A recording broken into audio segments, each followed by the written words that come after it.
technology, but to talk about the opportunities that technology offers. For quite some time, we've focused on the SAP market, and today's idea is to give you a context of the things that we are seeing are happening in the SAP context, and to share with you what we've done. Also, to tell you about the large areas where we can see there are many opportunities for our GeneXus community. Those of you who know me know that I started something like 20 years ago with GeneXus, and as it happens to many of you, in these 20 years we've gone through many transformations and technological transformations that have somehow changed the way we work and communicate, and even in our personal lives we've changed. What I've been able to live through is from my contacts with clients and things, is that there is a common storyline, a recurrent one, and it's that something that it takes up a lot of effort from companies when they have to face a technological transformation. And no doubt this is one of the most important concerns that computing professionals are faced with in their daily lives, and that is the fear of change. 30 years ago, when we started GeneXus, working with GeneXus, one of the pillars of computing at that time was IBM AS400 from IBM. Then Windows came up, then client-server architecture, then the use of internet became massive, and there were language programs, program languages. And then I think that one of the largest revolutions that we went through was in 2007 when iPhone started. Then in 2008, Android came out, and many transformations that changed the scenario at that time. Now, if we look now at what's happening, that hasn't changed. We are talking about machine learning, we are talking about blockchain, chatbots, I mean, many technologies, many words that mean new changes and new challenges. At present, those changes are occurring more and more quickly, and computing experts are wondering when will those changes have an impact on our industry, on our companies, and how we can be prepared to face them. Now, change is hard. We think that thanks to all those technological changes, GeneXus as a company has been able to survive in these 3 decades, because we live from that. Everyone is worried about changes. If you're not worried about things that must change, you're probably worried about things changes that you haven't made. Our equipment cannot really deal with everything they have to do every day, and so they have very little leeway to innovate, and it's so difficult because it's so quick that it's difficult to keep abreast of everything. So we are trapped in that dilemma of wishing to innovate, and we have to innovate. That's the constant change situation, constant threats from the standpoint of technology. 6 years ago, we started focusing on the SAP market. In fact, we had been having GeneXus clients that were SAP clients who needed to integrate what we did in GeneXus with SAP systems. So 6 years ago, we said, let's look for a way. I mean, something is happening in this market. There is a technological transformation that is happening, and our first steps were to try and simplify the development of GeneXus apps that could interact with RP, the SAP flagships. So we became partners, we certified that, and all that was useful to know people in SAP, to know the partners ecosystem, the client ecosystem. And in the past few years, we've participated as sponsored in several important SAP events. This is a photograph I took in the third consecutive year that we sponsored the event. We were participants first, and now we are sponsors. This is an event organized in Orlando, attended by over 20,000 people for the SAP community. We've also participated in the SAP forum in Sao Paulo, in Brazil. Some weeks ago, I attended a very large event where you can be in touch with your partners, with the people from SAP, with clients. And we've also had to attend many partner events where we've been able to learn many things firsthand about this new SAP platform that is being promoted by SAP. In the past few years, SAP has changed its strategy quite strongly, and we could say that at present, the SAP market is going through those technological revolutions and transitions boosted by SAP itself. And what we can see there is that in our GeneXus capacity, we've got community, we've got a capacity that we can apply thanks to this change of a strategy that SAP is promoting. In their forum this year, they started talking about intelligent enterprises. The three pillars are their 7 products, among which RP, it's digital platform, it's cloud, and using HANA. That's one of the latest star products in memory base, and some intelligent technologies that under SAP Leonardo you can find in that platform. We're talking about machine learning, blockchain, analytics, and so on. So it is within this context that SAP at present is no longer a company, or doesn't want to introduce itself as a company presenting an RP or offering an RP, but offering a platform where we or anyone can develop applications. You can execute applications in this new platform. Now, within that framework, then, the clients of SAP ecosystems have several challenges ahead. We are saying that there is a very large client base with versions before the new SAP version, S/4HANA, and they've been able to build many apps tailor-made according to their own business. Many startup that is the language used to build things in the RP, and now they can see that they must learn many things, lots of technologies that are promoted by this change of strategy. Apart from that, we have a deadline, and the deadline is 2025.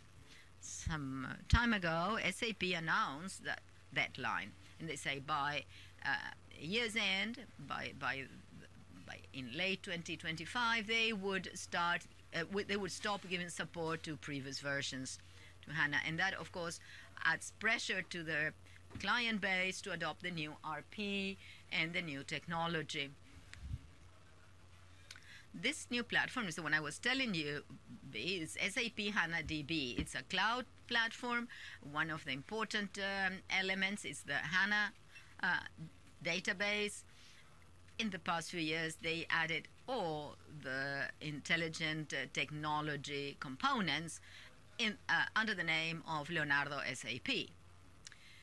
Both partners and clients of SAP ecosystem must learn new things. They will have to learn new skills. They'll have to, someone in the team will have to develop things in Java, because that's one of the things is JavaScript, and they'll have to know how to manage a HANA database. Within that framework, then, what we can see is that there is a new technological transition where, in fact, to adopt those new changes, they'll have to start acquiring all these necessary skills to develop apps to be integrated to the RP in this new platform. This is a summary of our vision of a SAP system at present. It's an ecosystem that is suffering a transition, it's going through a transition, it's having a technological transition promoted by SAP itself, and where, at the end of the day, because of our capacity of doing, we have the capacity to build on this new platform. The details of SAP Leonardo, stay on to Salvador Jimeno's talk. He's come down especially to tell us about the advantages and the options specifically in machine learning. Machine learning is in charge of SAP Leonardo machine learning for all South America, and he'll tell us more about it. Now, what have we done about this? For quite some time, and you've most certainly have heard it from our own people, that we are persuaded that to create apps at present is more and more complex. It's costly, it takes time, it takes longer, and when you want to make a new system, it's not just working with one or two technologies. There are things that you have to integrate. The worst thing of all is that software doesn't last long. So for 3 decades with GeneXus, we've tried to have the following vision: to simplify development tasks, to automate maintenance of GeneXus that we provide with GeneXus, and to be able to ensure that what we do with GeneXus will outlive these technological transformations. As you know, the code usually changes along the time, and there are new programming languages all the time. Now, if there is something that doesn't change very much, is the company's behaviors, the business rules, the data that they manage. Although they change, they do it in a more stable manner. Therefore, why do we have to go on writing codes in low-level codes? To write software in low code levels involves many problems, and one of them is it's difficult to change, and that we will have to change it inevitably, and at a certain point in time we'll have to rewrite it. So our approach in GeneXus has always been focused on users. It's user-minded. We've got the vision that users have. We try to represent through GeneXus the business rules. We try to represent through a logical model all those data that the company is managing, and then by using generators, we generate the final app in the platform that we choose. So the final code, the final app, is a byproduct of that logical product model. So whenever there is a new platform, we create a new generator that allows you to take what you were doing in GeneXus to that new platform. So if we keep on with that vision, and if you take into account the changes I've told you about in the SAP, we created a new GeneXus edition to accelerate adopting this new platform that SAP is proposing. And this is what we call GeneXus for SAP systems. This version was released in the event last year in Orlando. What we looked for was to simplify the development of software, which in this case will run on a new platform which SAP is proposing. So we are talking about an addition. It's the same GeneXus that we all know of and the way of working, only that this time is a new specialized version to generate applications with Fiori design system. You know, all the experience we have it's based on the design system proposed by SAP called Fiori, and obviously to work with a HANA database, to be integrated with RP, and therefore we have a certified connector, certified with SAP. And we've also added, this year, we've added a module that allows us to be integrated easily to all cognitive services exposed through SAP Leonardo machine learning. So we can cover all these possibilities, and we can build applications on this new platform. Luis will be addressing you at 3:30 on the 4th floor, the conference room, in further detail about this new version, about the things that we've added in the past year. So on the one hand, we have this context of the SAP ecosystem with this technological transformation. On the other hand, we have the tools that we've prepared to facilitate building apps on that platform. And now I think we are in a position to go over the opportunities, or at least the large opportunities that we can see on the basis of the experience we've had interacting with this new ecosystem. We must take into account that this ecosystem, well, many of the partners that have worked with SAP come from a world used to implementing an RP. It's a large challenge for those companies to start thinking that I must start working with these technologies, machine learning, Java development, whatever.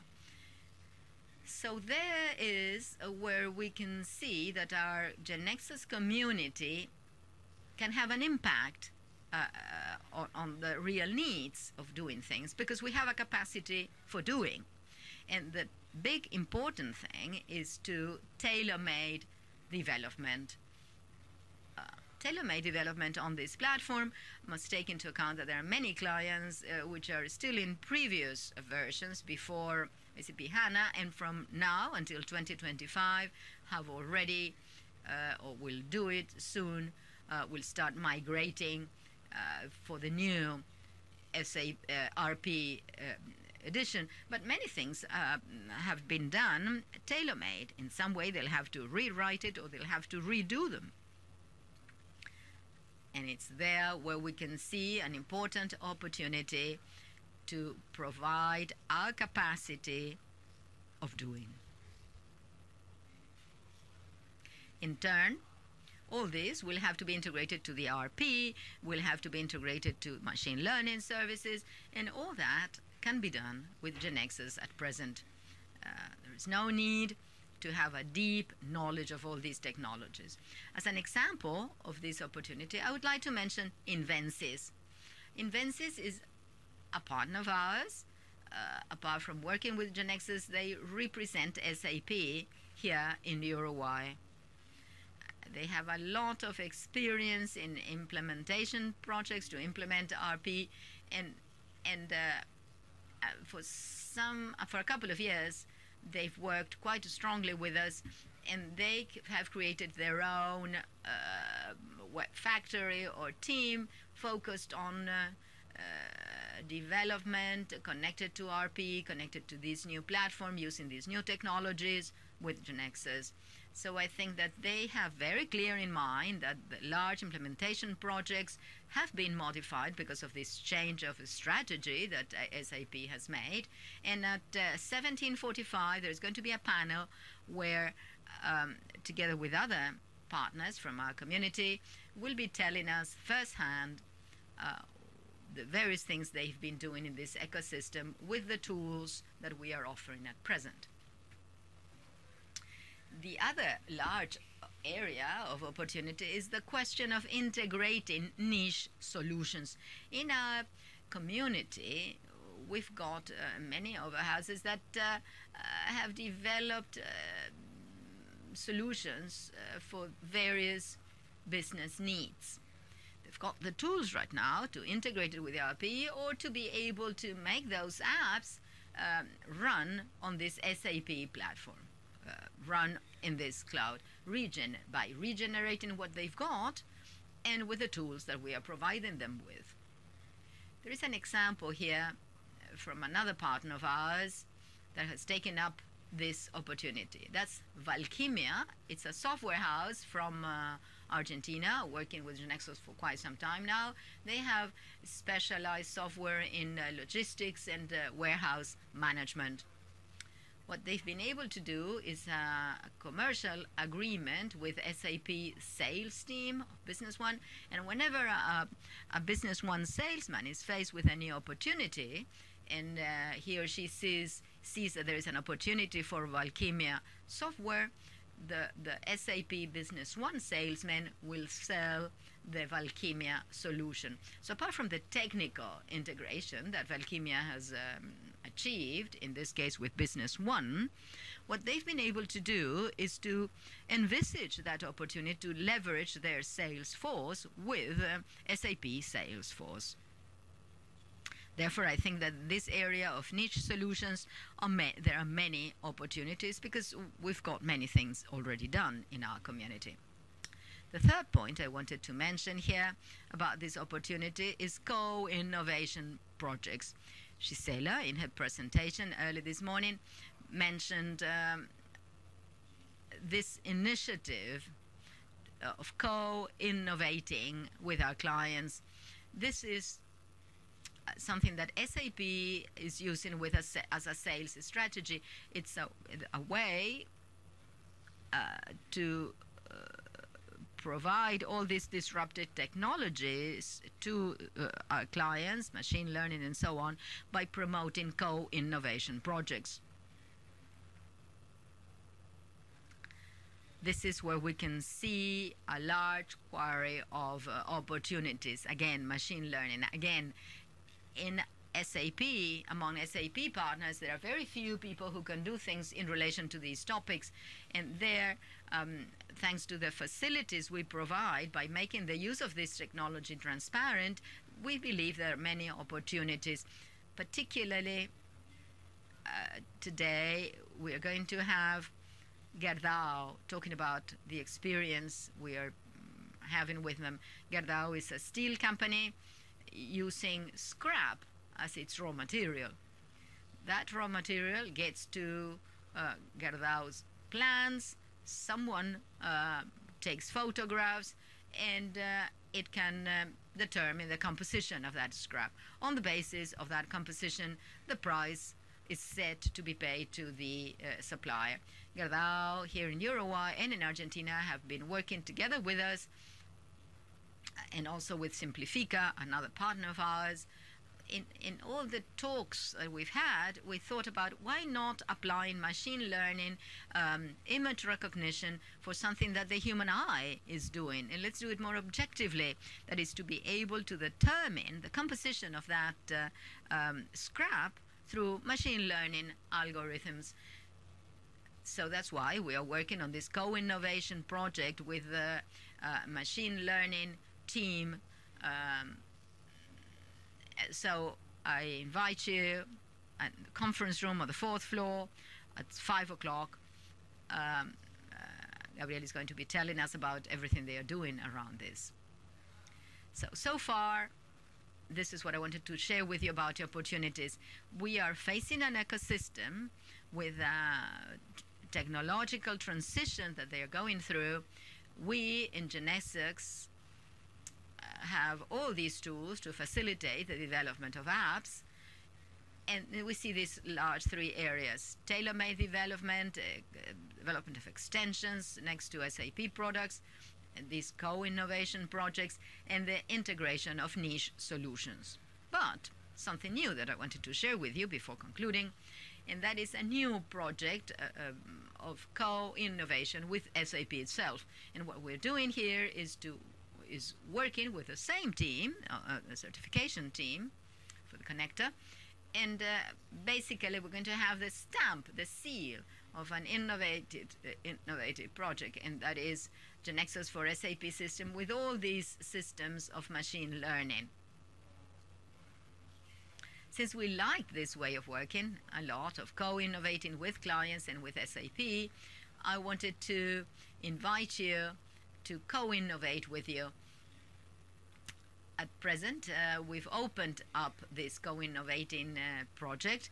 Anyone with an idea or anyone with a specific business scenario, not knowing how to solve it with our technology, come up to us and see how we can innovate together and create an innovative solution making use of all these technologies. Therefore, we've got the tools to deal with these opportunities. I think that everything is set so that you can seize them. And please count on us. Thank you.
Buenas tardes.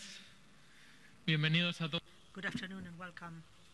My name is Salvador Jimeno and I am responsible of business development for machine learning and artificial intelligence in SAP for Latin America. I'm asked very often, what do you do in your job? Business development. And coming back to what was said this morning, what Nicolas said in particular, this morning he talked about ecosystems.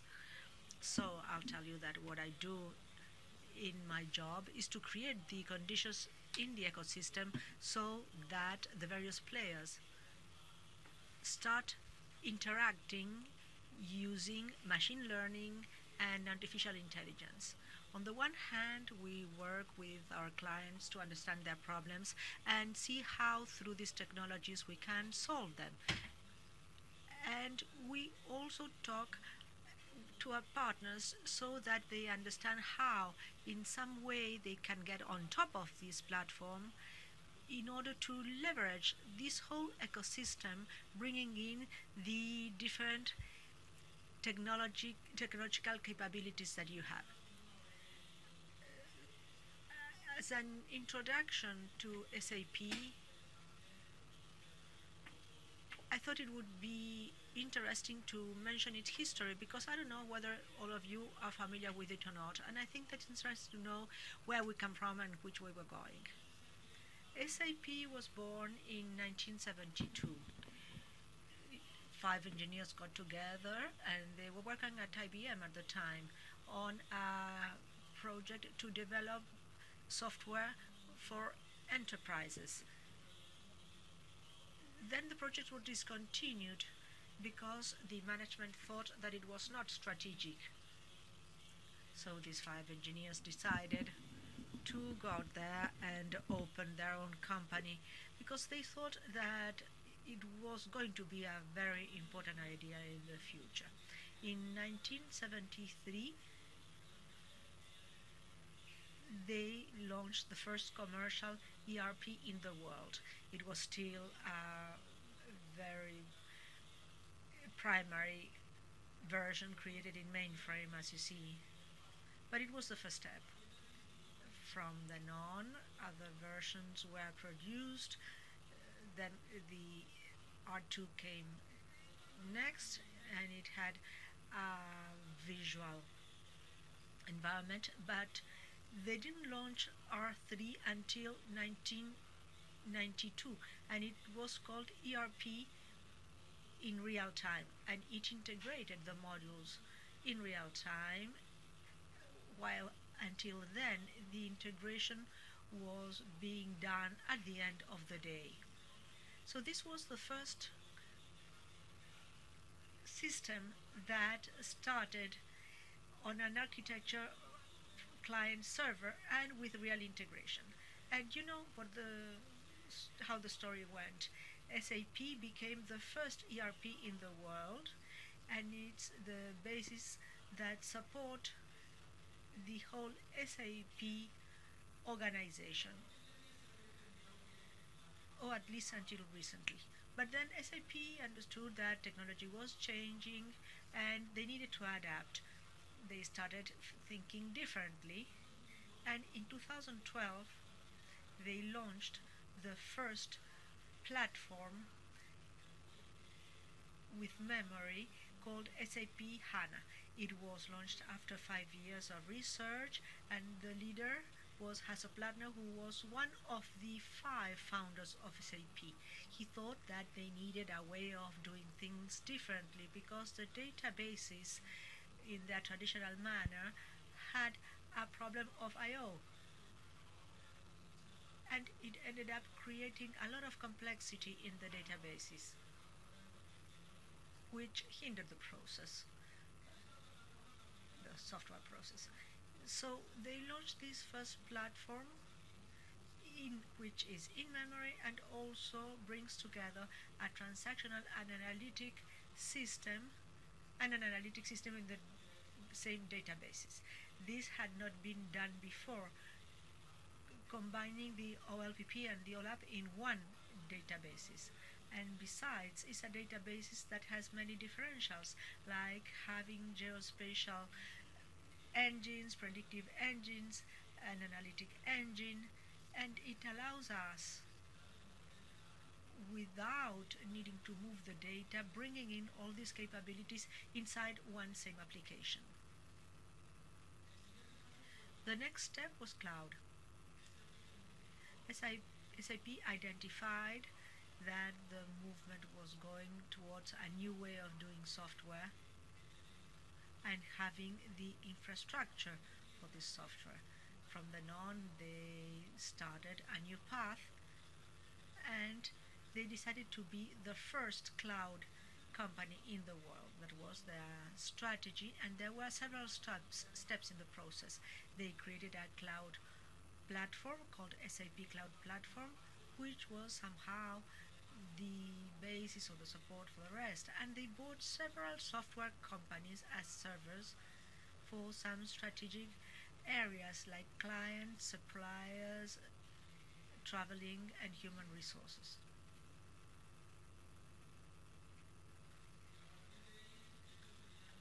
So this would be the results for 2017. SAP has 404,000 customers, almost 18,000 partners, 93,000 employees, and you see here the revenues for 2017. It would be interesting to know more about the history of SAP. I think it's related to the perspective that all of these products we've seen are opportunities. They are opportunities for GeneXus in order to develop platforms, because all of these have a lot of needs, as Eugenio said during the previous session. They need to develop softwares and develop applications and do it in a more simple manner. This year, as Eugenio also said, SAP once again changes its strategy. This year it's been called the Intelligent Enterprise Strategy. This strategy brings together all of these disruptive technologies. The Internet of Things, machine learning, artificial intelligence, blockchain,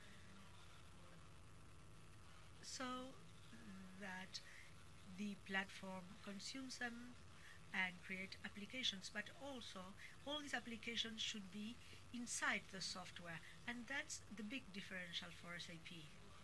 Firstly, because SAP is the owner of these applications, so in some way no one knows better the inside of these applications than SAP, and this will allow SAP to embrace all these technologies and put them in applications that will be released along a roadmap during the next 5 years.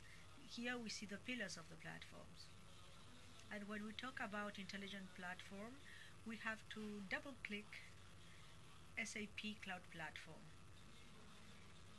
It's very important because it's a platform that has huge possibilities for the GeneXus community. SAP Cloud Platform is basically a cloud platform for the development of applications. We have on the one hand the design time, and on the other hand the place where we will be able to run the applications. When we talk about the languages that are supported by this platform, as you see, there is a distribution of Cloud Foundry. Therefore, we are going to have Java, HTML, JavaScript, etc. Since it's a runtime platform, it will have all of the services that will allow us to execute the applications. On the one hand, the services of databases, and there will be different kinds of databases. For example, on the one hand, HANA, and in memory, big data services. That's basically Hadoop distribution as a service, as a cloud service. Then we will have other databases, and finally the transactional capacity of blockchain through a cloud service. It will also have integration services and user interface services with Fiori and others such as IoT, machine learning, artificial intelligence, etc. All of these services that we see here in orange are the ones that were added as the last step of the intelligent enterprise, and this is what we know as SAP Leonardo.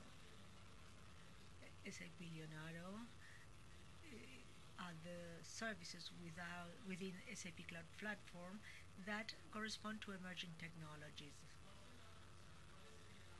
So what would be the advantage in this case for a client to go through Leonardo with these technologies? The advantage will always be integration. At the end of the day, if we think of having these capabilities as commodities, the most important thing is the capacity of integrating them inside the software. So for those clients who use SAP, it's unarguable that Leonardo will offer many more advantages. Plus, this platform is not static. It has a whole roadmap. So it's a platform that technologically, as we see in the picture, has inside a whole roadmap for the content of the industry and the contents of the processes that will bring a lot of technologies to the enterprise. Now, with regard to machine learning, which is the subject of this presentation, if we double click on machine learning, we will see these 4 pillars, which are aligned to the picture we saw before about intelligent enterprise. What does machine learning offer to the client?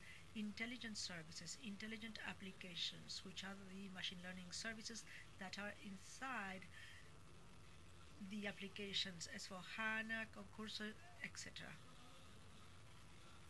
Secondly, there is the capacity for the clients to create their own applications, and we will have 2 possibilities. One that is easier for all public, that in this case will be a library of ready-to-use services, that is to say, a library of machine learning algorithms that are pre-trained and that are consumed through REST API services. If, on the other hand, there are data scientists that can create applications using TensorFlow or Python or other technologies, they will be able to create these models of artificial intelligence and bring them to the infrastructure of SAP Cloud Platform of Machine Learning Foundation so as to train the models. Because the complexity with artificial intelligence and machine learning is not to create the model but to train it, because it requires an infrastructure with GPU that are differential, and that's what we offer with this platform. Finally, we have to talk about the conversational platform as a 4th pillar. It includes the chatbot, the processing of natural language, and similar things.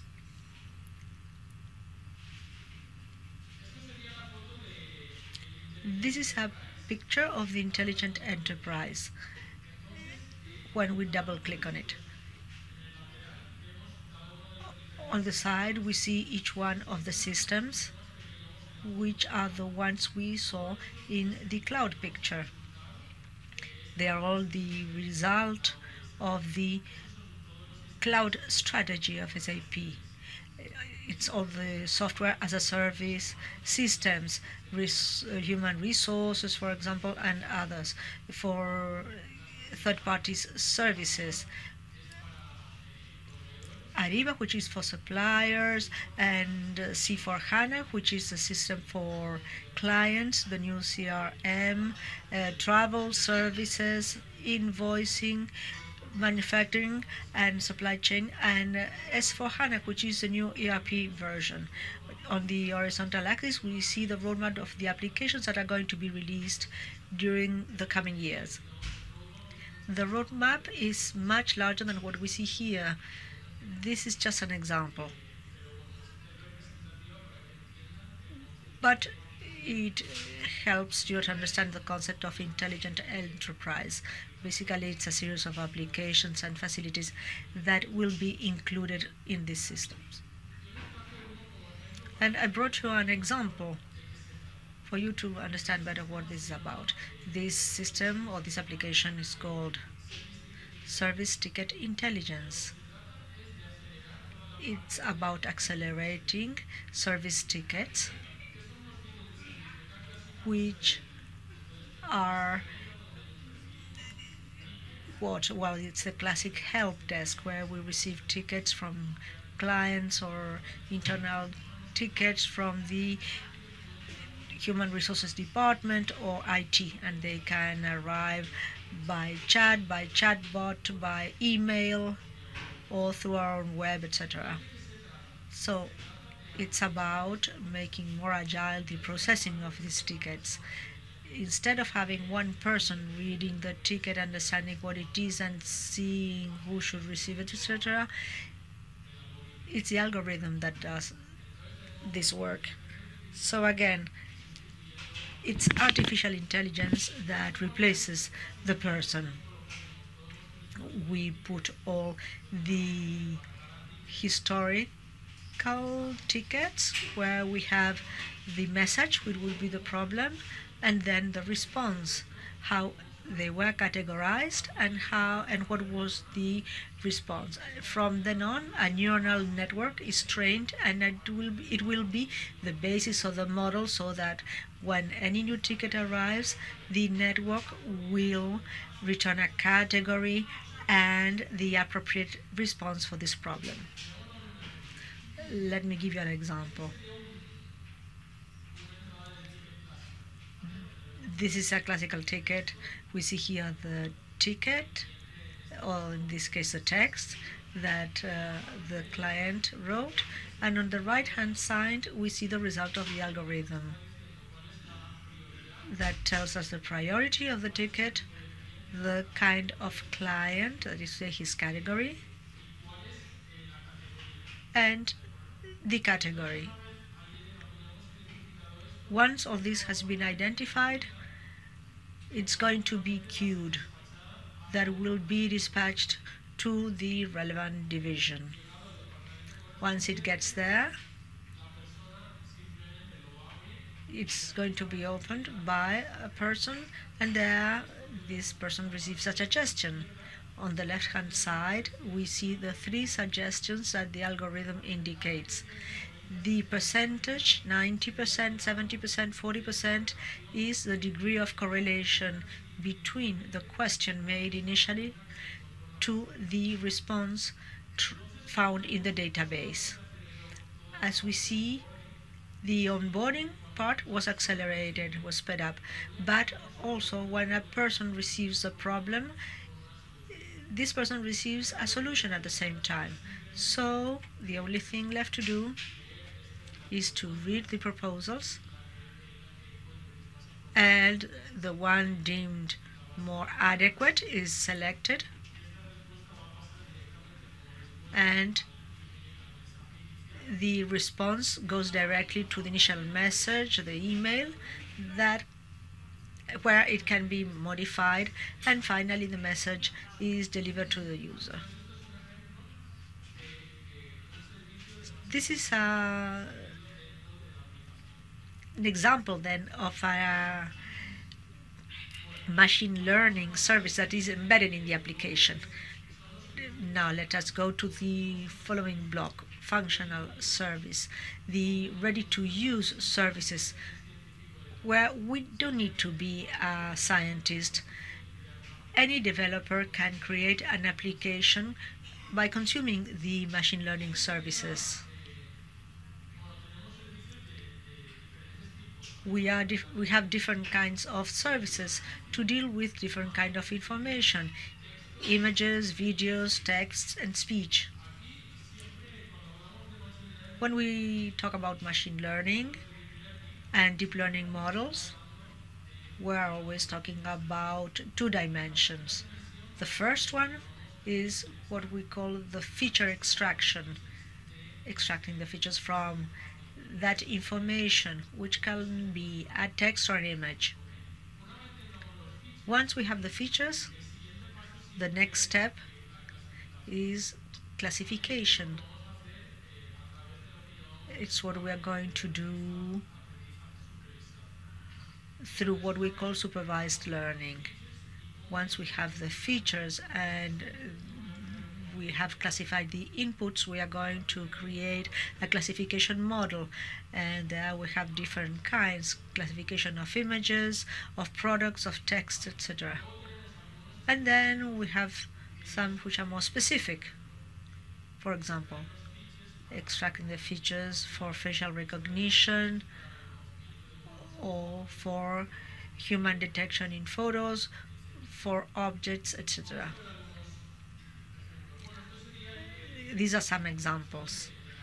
It's a summary of the platform called Machine Learning Foundation, where we will have the ready-to-use services, and also we will be able to deploy our own models.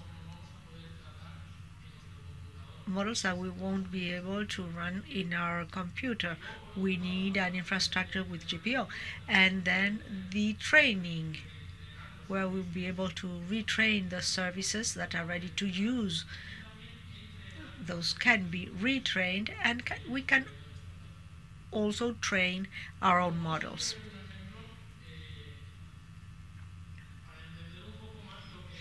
This is an example that will help you understand the APIs. This is the platform for API Hub, where we have all the machine learning services for SAP. It's free, anyone can create it on this website, and this is a list of all the services. When we get into any service, we see the API endpoint, which is the endpoint for the service.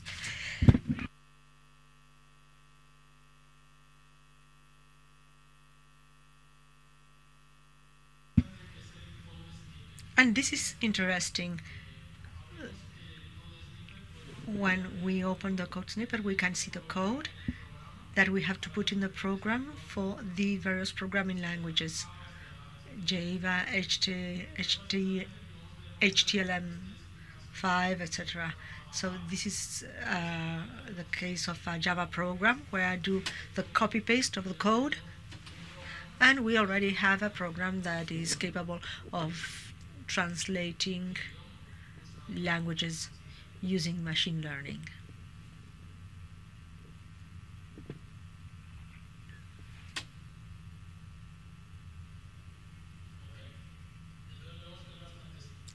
So as you see, it's quite simple.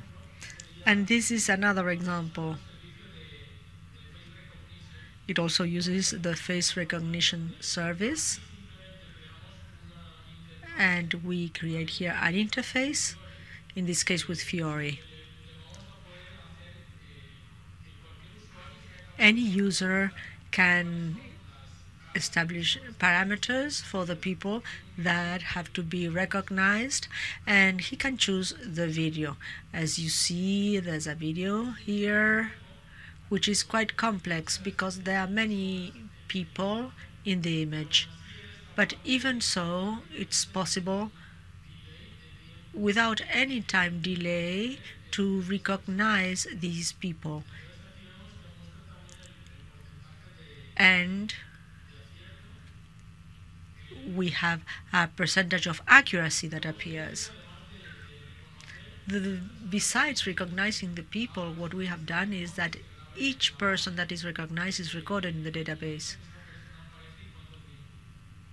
plus the moment in which this person appears and for how long. So afterwards, we can be analytical and understand which persons are in which place and also at which moment. So this application is quite interesting, and it can be used in banks, in the health sector, etc. Then the retraining. In order to demystify this aspect, I will show you retraining when we classify images. In that case, we create a label. In this case, we created a new one in this model called SAP. In order to train this label, we put photos that are going to have the SAP logo. So it's as simple as creating a folder, and in the folder we put the photos. Once we have the photos for each folder, the training API is going to extract all of these images and the features and identify the features that each label recognizes. It's creating the job now. There are not many photos, so the execution will be quick in this case. It has been executed now. And the next step will be the deploy, because it's a new model that we have retrained, so we need to deploy it in the infrastructure.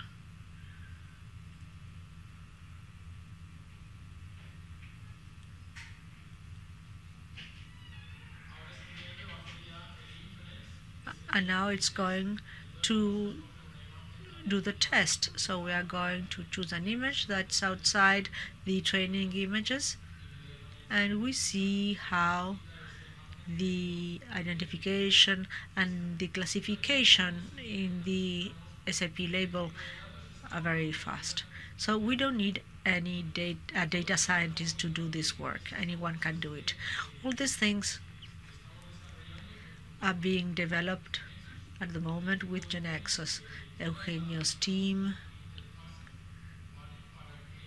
is doing the interface so that clients can do all this in a very transparent manner. This is another interesting example from another service, which is the detection of objects. In this case, it's not only about identifying the object, in this case it's a raccoon, but also specifying an area in the image where the object is located. So information is given about the part of the square where the photo is located. We have an archive, a file that we are going to upload with the retraining API. Here we're going to put the name of the model.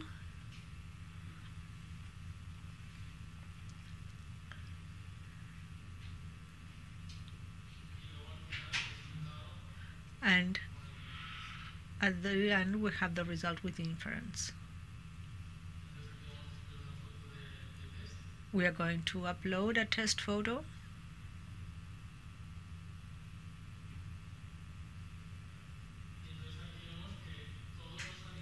And we see that all of the animals of this class that have been detected in the photo are highlighted with a colored square, and the percentage of accuracy is also given.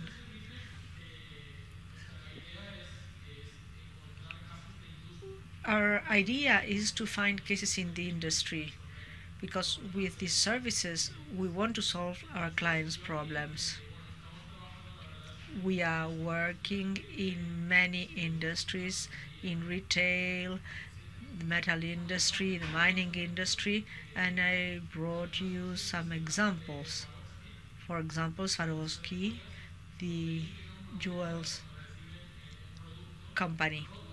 The problem is that when they receive a broken product, they have a difficulty in indicating the SKU of the product. So we developed a model. They just take a photo of the product and they can find this product in their images catalog database.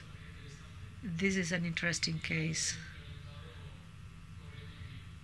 and they are already running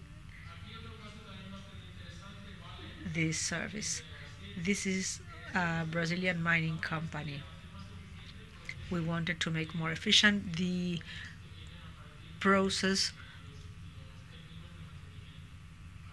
of requests that came from the maintenance technicians that asked for parts to repair a machine, and for them it was also very difficult to recognize the SQU.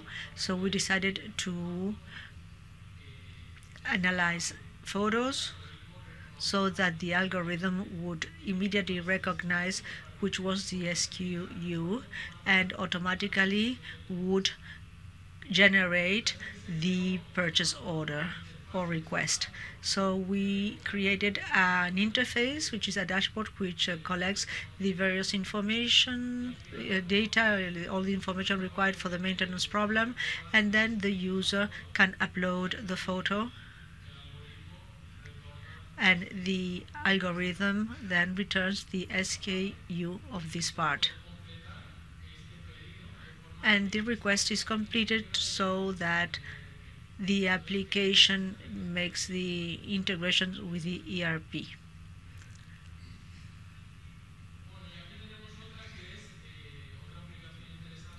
This is another interesting application. Daimler wanted to create an application that would allow users to put a photo of their cars, identify the car, and then here we have the configuration of the cars. This is a concept test.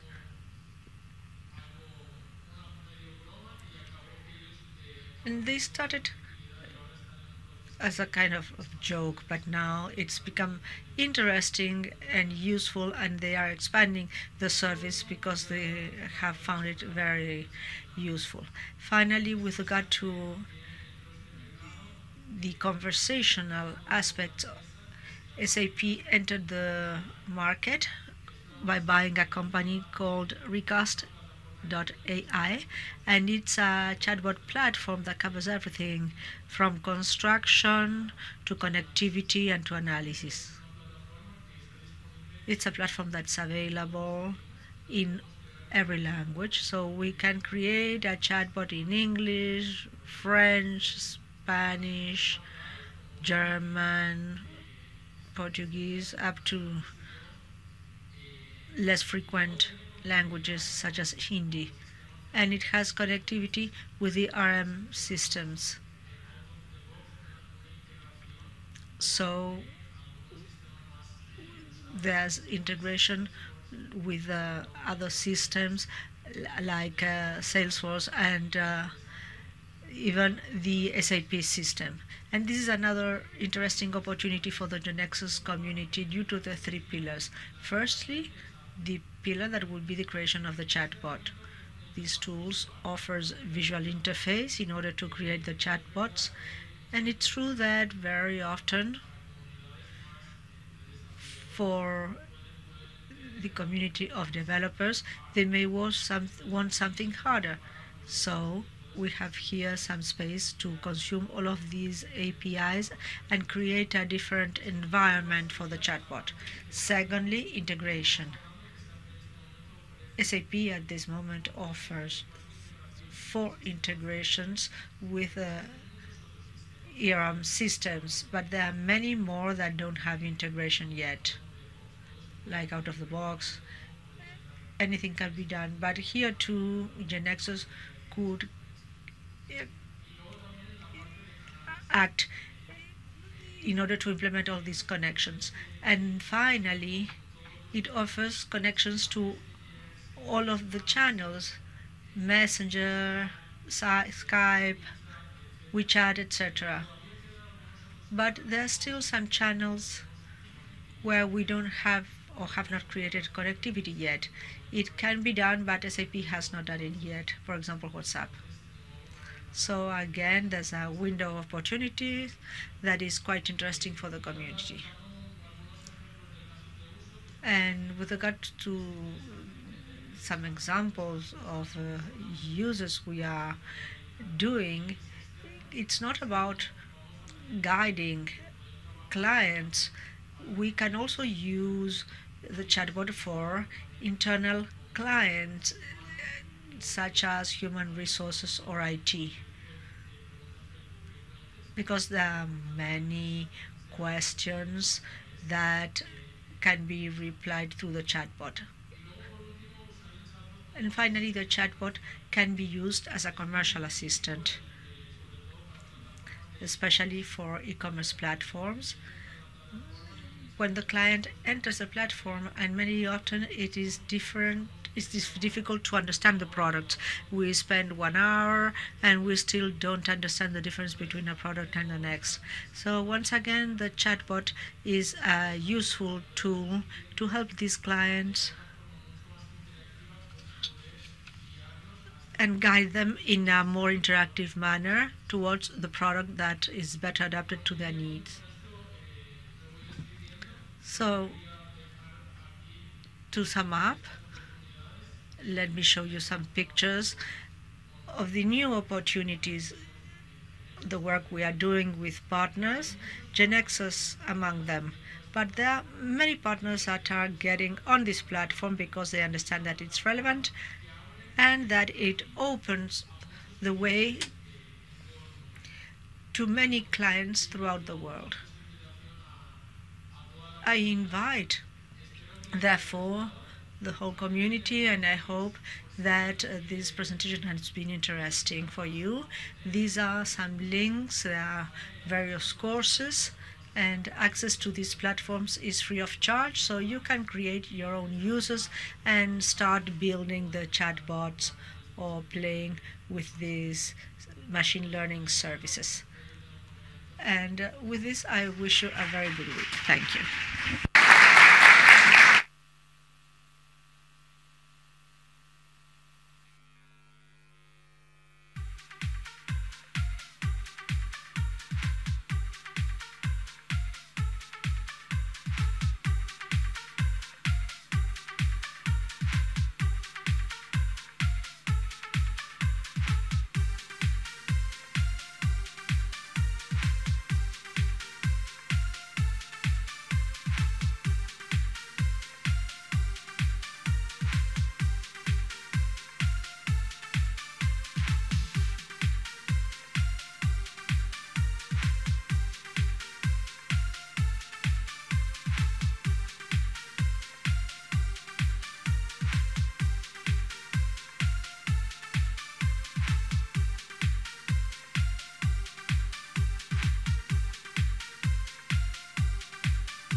Buenas tardes. Good afternoon. Thank you. Thank you for coming in room B. Thank you, GeneXus, for this invitation. Thank you, Marcelo, for this organization. Gustavo, particularly because I thought about this title and I thought that they were going to say no because it was going to be aggressive, and luckily it stayed on. Nicolas Rodal was someone I met in the lift, and I said that of course I knew this company, but I had never thought about how important this event was until now, and I saw the large number of people coming up and out of the lifts and the rooms. You can very well imagine that I feel a little bit weird here because I'm not an engineer, I'm not an expert, I'm not a technician, I'm in no commercial area, I don't understand about programming and better programming. But at the same time, I'm very happy because I think that those who can live in these intersections of different specialities have something to contribute and say in today's world, particularly to claim against those smoke sellers that are somewhere around. And a way of detecting them is to see whether they've got a track record behind them to sustain them, because otherwise they are not smoke sellers. En estos minutos. And this is what I'm going to try and explain in these few minutes. The story that makes you do things well restricts you, places you in a place where it forces you to come out of our routines. Those who work in GeneXus, those who work in the media, those who work in a ministry, in a drugstore, wherever, in a hospital. We are all working with a certain routine where life goes on and weeks pass, and planning what you have to do in that week or month or 6 months. The introduction of history there makes you come out of that zone and gives you bearing, weight, force. It makes you, the power of doing become substantial. And let me tell you a story about that, which I discovered by reading a journal of literary journalism called Etiqueta Negra, Black Label. It was about a man who was in Japan in a 5-star hotel waiting for his customers to come in and buy his new collection of silk handkerchiefs and kerchiefs, and he was waiting for them there, and he said very deep inside, "What am I doing here? I don't like what I'm doing. I don't like the world of fashion." We're talking about a French gentleman called Christophe. He was 34 years old then. He had a meeting with the Japanese. He went back to Japan. He abandoned the company and went to Polytechnic in Paris to study bread and become a bread maker. And he realized that the recipe whereby the baguettes in France became famous is not the original recipe. The way of making the dough required other types of ingredients and some other more time for the yeast, and he founded a bakery called Du Pain et des Idées, and he put his flagship bread called Le Pain des Amis, which is €2 and takes 2 days for the yeast.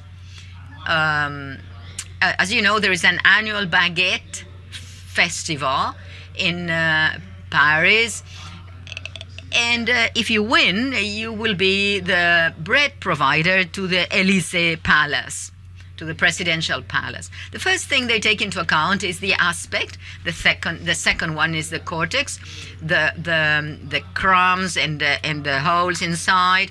The sound, they would break it, and most certainly you know the sound that a good baguette makes. The smell and the taste. Christophe Boisser won first prize in the Baguette Festival.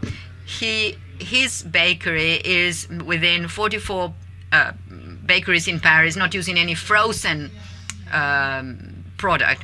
He never expanded. He's only working with the Japanese employees. Although he abandoned the fashion world, he said that there's a question of tradition and respect of recipe, and that's why he likes the Japanese and not the French bakers. He's not a very charming man. He doesn't come out in the press very often.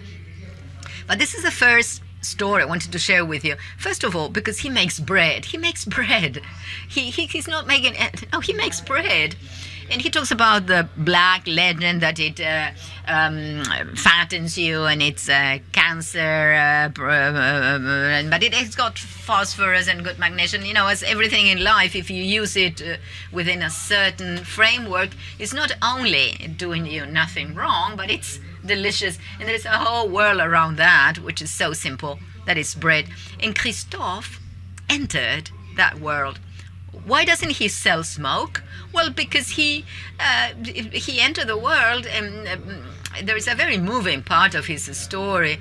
The first time he made a test at the Polytechnic, and he said that the first time he touched the flour, it was a whole internal journey. He remembered his grandmother, and there are many stories behind that.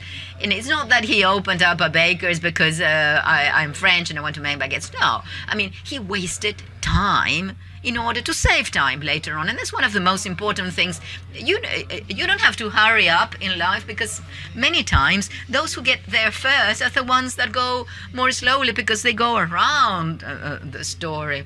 And an enormous risk is to sell smoke. When you put the brake and you say, where is this coming from? You know, the French Revolution, we are all children of the French Revolution, started with the bakers going against the Versailles Palace, because the France of that time said that if you don't eat bread, you're not well fed. And Louis XVI said, look, you can get fed without eating bread. But the mindset at that time, that wasn't conceived. And so there's a whole very intricate story that makes you have a certain force and what you do and what you focus on.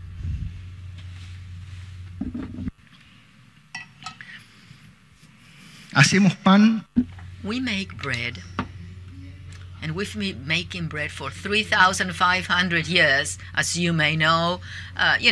Dates are not exact, but 3,500 years ago, we invented the oven. And the first thing that we did in ovens was bread and bricks. And that's what I want to talk about as well today. My presentation is about Christophe Boisser, about bread, and a very short story about bricks. Bricks, the shape they have at present, have been were invented 10,000 years ago in Jericho, but a very important change was produced in 3,500 years ago when the oven was invented. And that's the link between bricks and bread. And so they started cooking bricks. They were made with adobe, and they had a sort of cooking at 800 degrees Celsius with the consistency that we all know. I'm sure that all of you have at some point in time taken up a brick. And so I started cooking it in Naples using some ashes from the Vesuvius, the volcano in Naples, with some limestone. Richard Sennett, an anthropologist, with a fantastic book called The Artisan, where he compares those making bricks with those programming software. Let me warn you about it.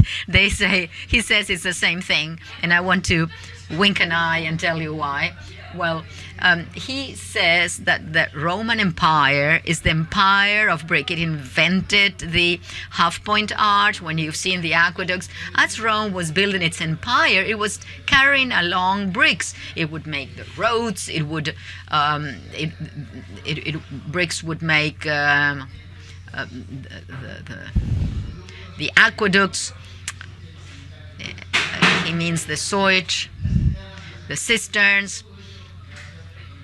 I'm sorry, I didn't find the word, says the speaker. All that was made of bricks. And he says, bricks like bread. When I was preparing my talk on the 25th floor, the construction that is being built opposite showed me bricks. The construction 3,500 years ago. Bricks is at human scale. It is made because it fits in your hand. We can all take hold of a brick with your hand. And when you see an enormous wall made of bricks, what you see is the sum of human effects. And brick makers in old Rome did something that is difficult for us to understand. They would sign their bricks, but not with their name. They said fecit, which in Latin means I am, or I've been here. A signature without a name.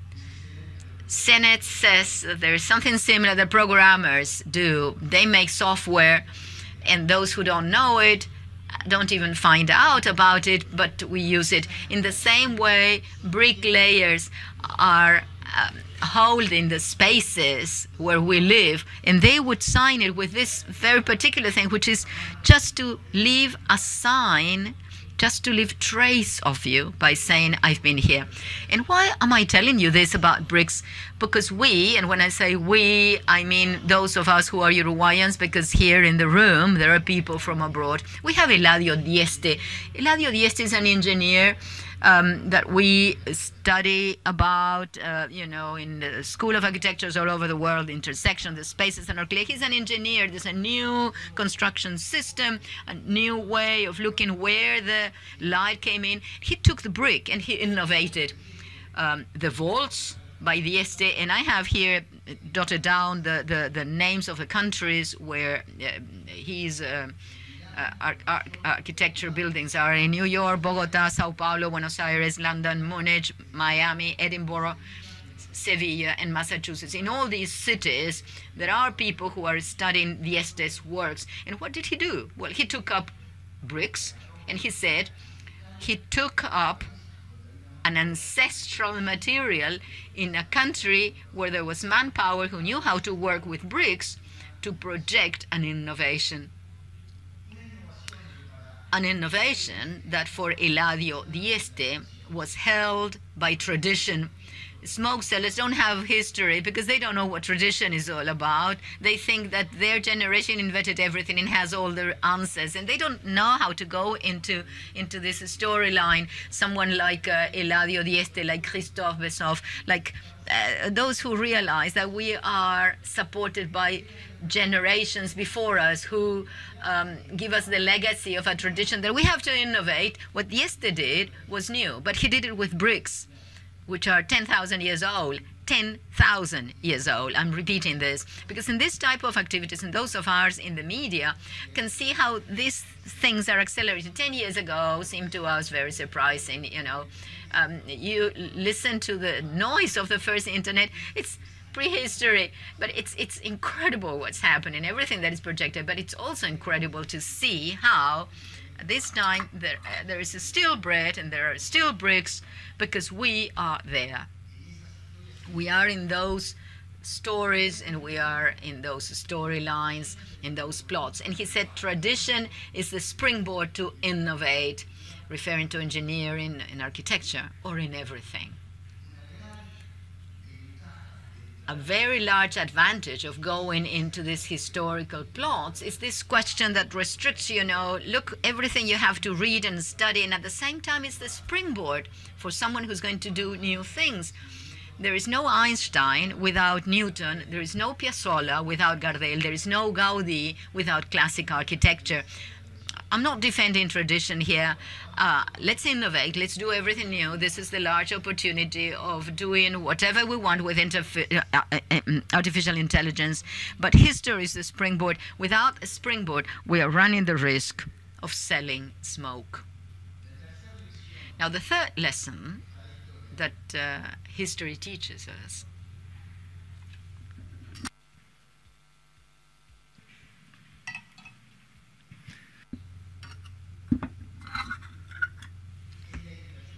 is intersubjectivity. When I say we, I don't mean Uruguay, but I mean the Western culture is very much supported on figures. Some of them are found in the Western culture. Some societies are very much embedded in this.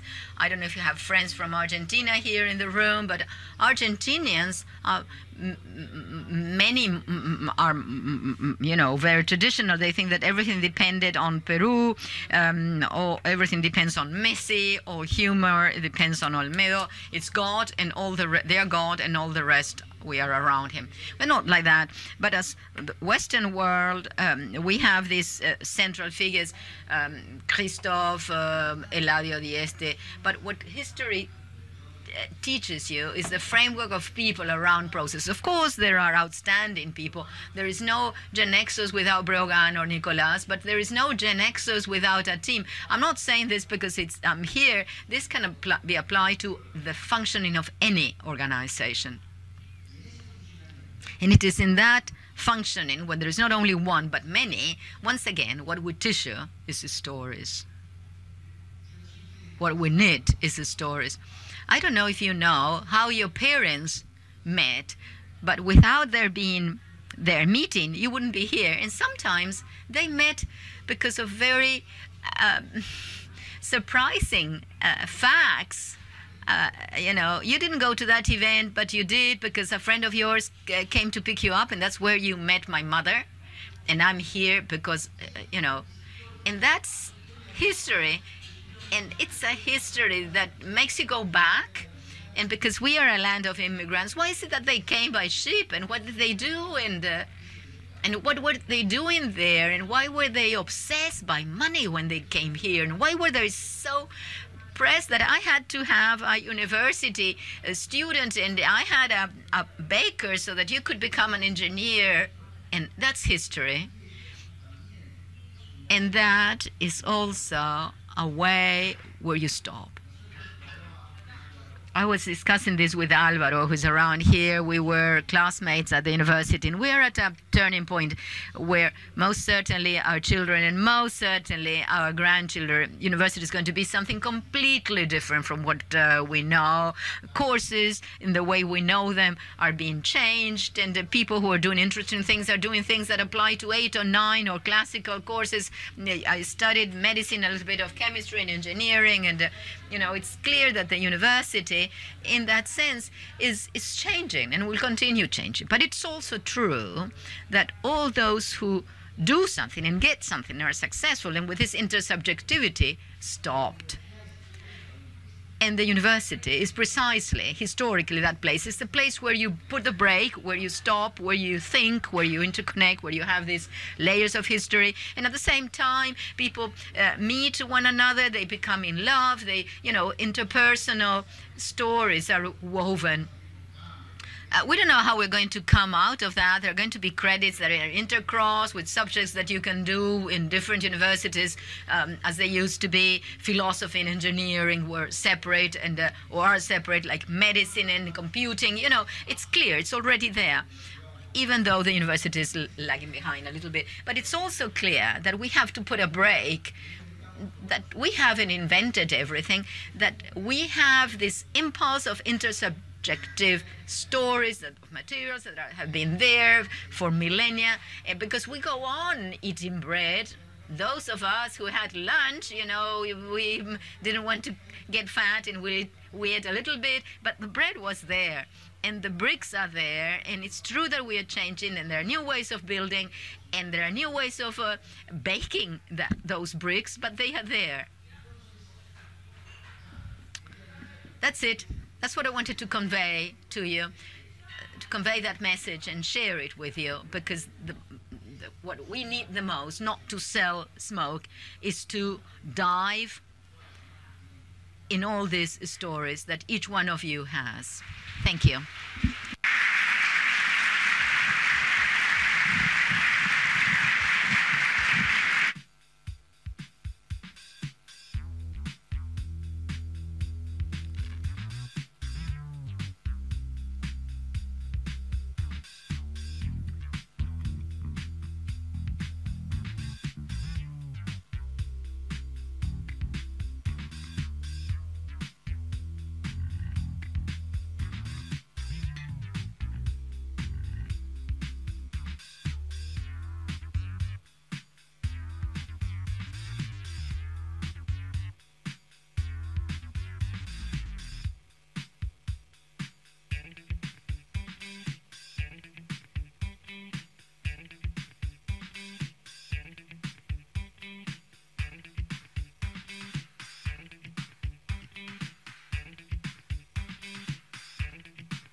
Bueno, hola a todos.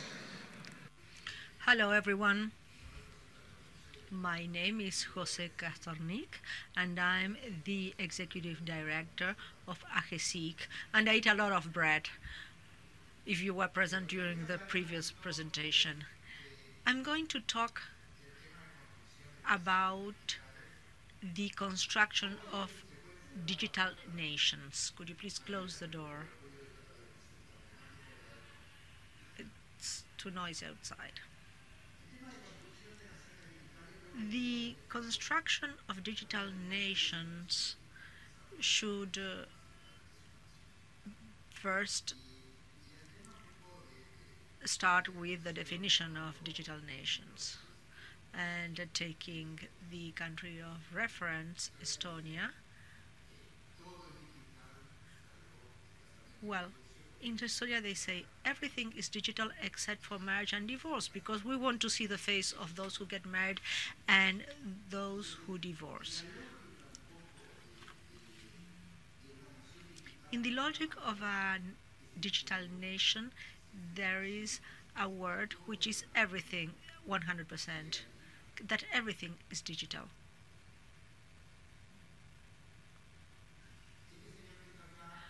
This gentleman, Thomas Hendrik Ills, was the president of Estonia, who during his 2 administrations turned Estonia into the country it is today. He is very well known. He was here last year and he made a speech, and he's very much respected for what he has achieved. And I took one of the phrases of his speech. He says, countries may be great to the extent that they are digitally powerful. Estonia is a country that is half of the size of Uruguay, with 1.5 million inhabitants, but it's still a big country. It's our country of reference, and it's great in some things, for example, with regard to virtual population. They are allowing people to become virtual citizens of the country, citizens who can open companies without living physically in the country. Companies that are based in this country that is member of the EU and therefore become European companies. Barbara Ubaldi, who maybe will send a presentation for this event, is the Director of Digital Government of the OECD, and she says 2 things that I would like to mention here. Firstly, that this everything we are talking about, the digital nation, cannot be conceived without a digital government. We cannot think of a digital nation without the digital government. And secondly, if I tried to define digital government, well, I would say that the definition changes. And let me take this as an example of the change in the concept of digital government. The maturity model that you see on the screen, it's Gardner's model, shows the various dimensions of the concept of digital government. And I'll give you an example. Think of a Ministry of Public Health in any country, could be Uruguay. What is the most important work of the directors? The traditional job is, for example, to accredit laboratories or institutions, or the quality control of various hospitals, or work with those who finance the health services. Now, e-government is the automation of these processes of accreditation or authorization and follow-up, all of these things. Historically, the people of the Ministry of Public Health had a lot of information about quality related to the functioning of hospitals or social works or the name that they receive in the US. And this information was hidden in the Ministry of Public Health for its own use. At a certain point, this information was published in a completely open format so that different enterprises would be able to take this data. An NGO did it and created a program that allowed these citizens to see the same information that the organizations had. And citizens were thus empowered to make decisions about which health service they would use according to the average time for get a medical appointment or the price of medications.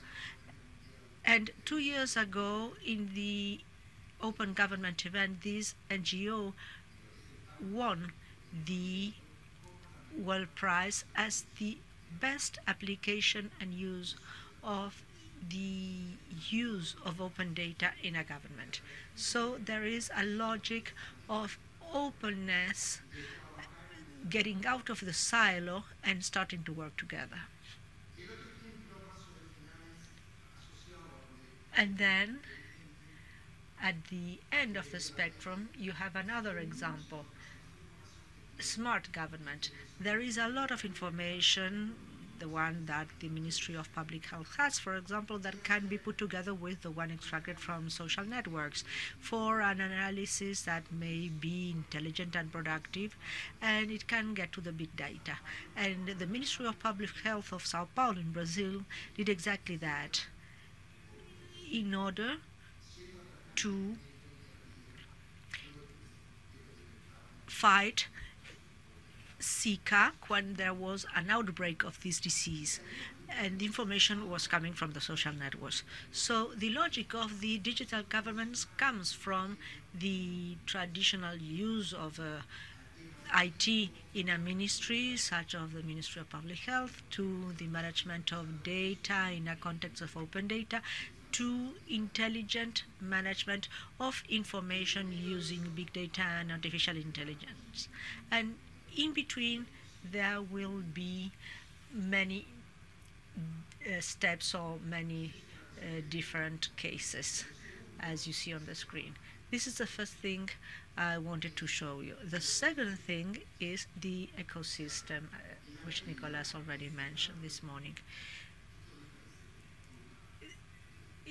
When this question opens up, it stops being the question of a ministry or a certain body. It starts being part of an ecosystem, and not only an IT ecosystem. It's an ecosystem that contains the industry, the academia, the hospitals, the universities, and these things have different IT levels. And the ecosystem is the one that prevails in the digital government, and in some way we try to create the right conditions so that the ecosystem may flourish. If I had the time, I could tell you what happens with the indicators. At the beginning, we had the indicators of the project's office, and now we are hiring sociologists and economists because the logic associated to the digital government is a completely different logic. It's a logic that measures user satisfaction. What's Uruguay position? Vincenzo, who is the Director of Digital Government of the United Nations, published the biannual indicator of the United Nations a few weeks ago, and Uruguay is a leader in Latin America and the Caribbean for the third consecutive year. In this specific case, Uruguay is among the countries that are more developed according to the UN ranking with regard to digital government. We have many good indicators in Uruguay. and the one that was more successful in the social networks was to be with Estonia, Korea, Israel, New Zealand, and then Canada also was invited in the D7 group. So with the power of doing, everything can be fine, and I don't need to be here. I don't know whether you managed to see this tweet that belongs to the civil registry of Uruguay that was closed for 3 days. The system was working, digital procedures were working, but the building was disconnected from the cloud server and was not repaired for 3 days.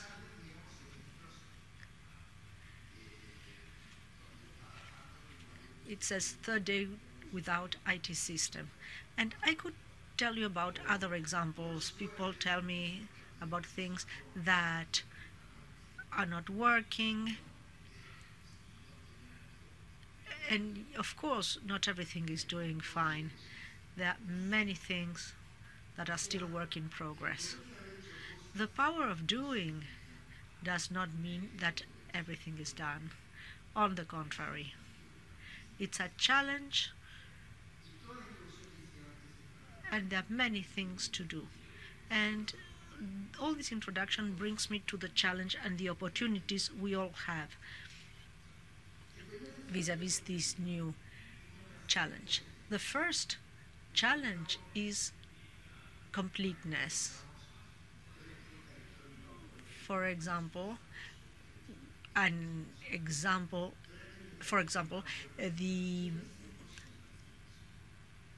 for an oncological patient, it is possible now to have all the information on IT support, and this information can be available in any place where there is an oncological hospital. That is to say that all of the medical protocols are digitalized. I'm referring to cancer because of its incidence, and in particular lung cancer or ovarian cancer. But we have to continue working on this project, and the data also are very important. The quality of the information given by the doctors has to be the right one, and the data have to be accurate. So this is an example of a system that was created and was completed and is in use. Another example is the electronic file, which is one of the most important things in public administration. IT files solve a lot of things, but what happens with interoperability of files? An electronic file will be taken where the right software was there, and it would be printed, scanned, and uploaded elsewhere in another organization. An electronic file may be in a ministry, but may be not in every division of the ministry. It may be in a place that acts as the distribution center for the ministry, but maybe it's not in use or not available elsewhere. And if we see this as a document, the electronic file is one of the 4 documents that have been defined by the public administration. And I don't want to talk about good practices and in this regard. These 2 examples are inside the square that says efficient government and administration and management. And the oncological software is in the square that talks about the transformation of services. When we try to visualize all of the policies of the digital government, well, in our case, we have 6 large areas that are divided into others. There are 19 in all, and they contain 58 initiatives and more than 125 projects. and the projects change every year. They are redefined. Obviously, I don't have the time to tell you about this project, but not only the whole thing is important, but also it's important to have a comprehensive vision. In colors, we have the data, and for the data, we had to think of a regulatory framework, data protection, etc. And with regard to digital architecture, we are working on standards associated to data, spatial data infrastructure, health, and in the future we will start on education.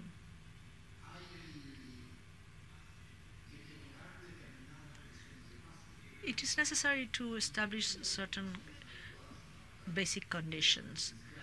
Is the information adequate? If it's not geographically referenced, we are working on a project for spatial data in order to have an official and complete database which is very accurate, 30 centimeters in rural areas and 10 centimeters in urban areas, that will allow us to locate geographically any event, and this will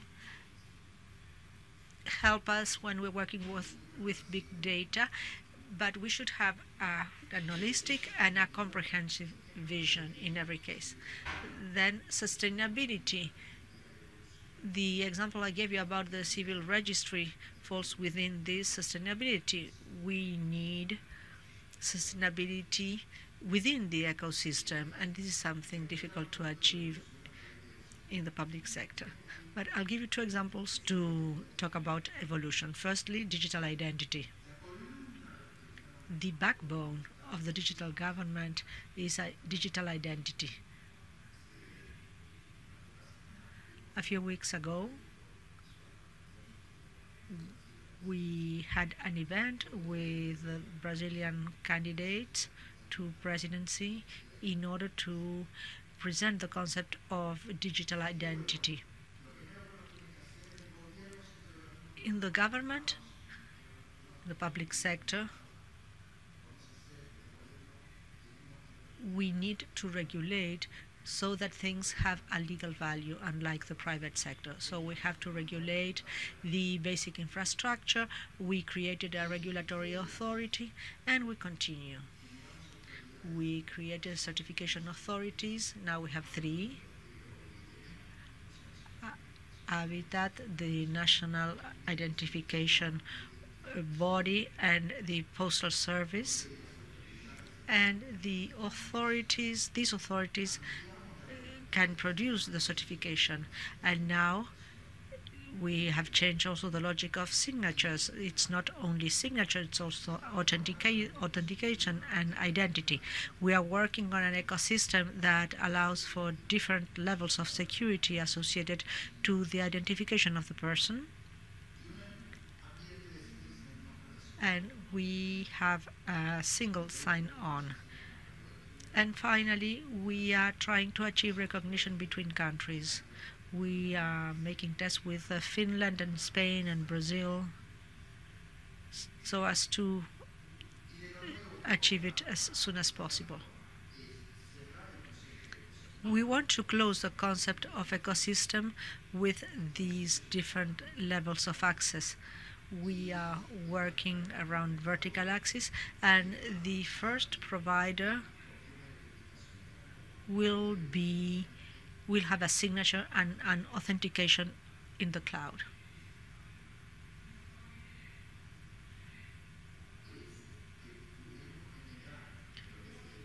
And with regard to digital identity, we were able to produce an ID card with a chip that allows for identification of citizens in a massive way. So we are producing all of these things, and we are continuing making progress, and everything is advancing. When you come in or out, you may notice that out of the country, you may notice that there is a scanner that recognizes the face when you use your passport or your ID card. And these scanners are in a controlled environment. No one can hack the system. And the passport can be scanned. And the only thing that is required is that the scanner is more efficient than the person sitting on the desk. It would be different if you were at home and you were trying facial or biometric recognition. And we need standards so that mutual recognition between countries functions. Now, what we know is that all this is going to happen. In Brazil, there is an application for facial recognition. Same thing in Buenos Aires. We don't have standards that are mutual to these countries, but Uruguay probably has the best process associated to giving an identity card to a person. In 12 minutes and a half, a person can get his or her identity card with a PIN, etc. What will happen with the apps that have or that use facial recognition? Or what will happen when you have to renew an ID card? Well, we have to think of how we will be renewing these cards in the future. Cybersecurity. I'm trying to tell you a lot of things in very little time. We cannot think of a digital country without cybersecurity. So the first thing we did was to create a national center of response to IT incidents. If there is a security problem, we are informed. We try to control it, to do the forensic analysis, so as to devise how far the damage went and who was responsible.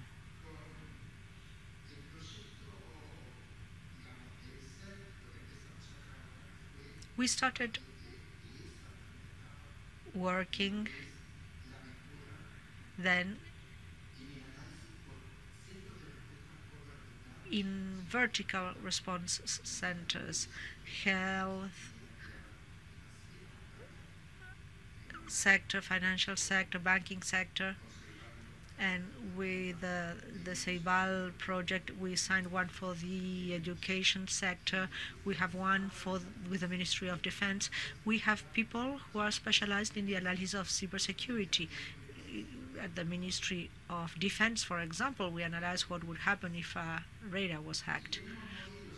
And we have models and audits to work in each case. We have a generic model, and now we have specialized model for the health sector, for the financial sector, etc.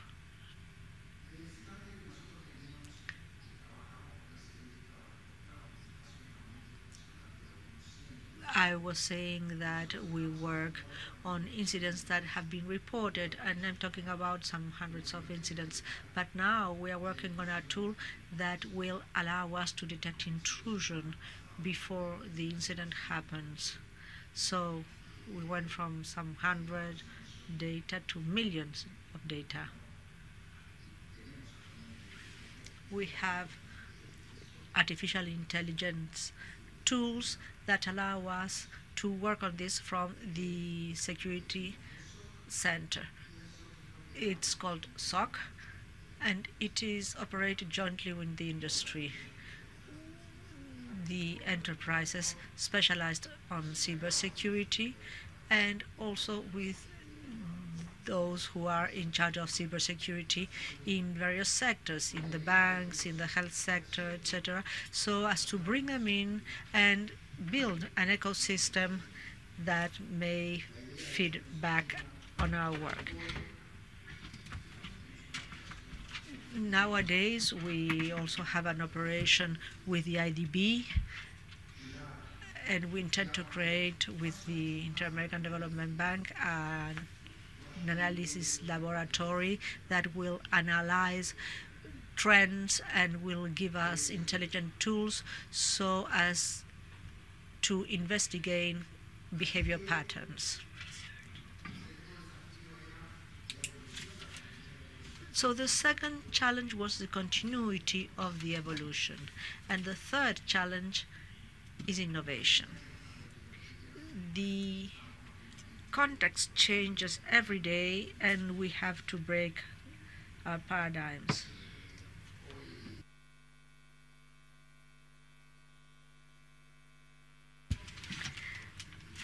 We have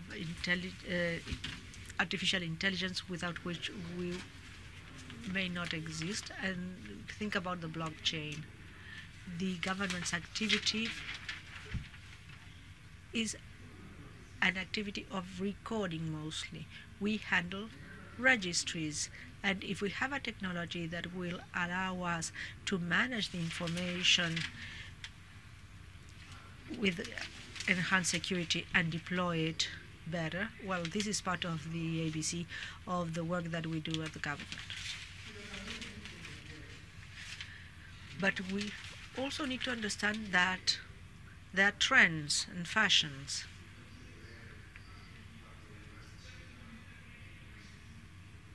You put blockchain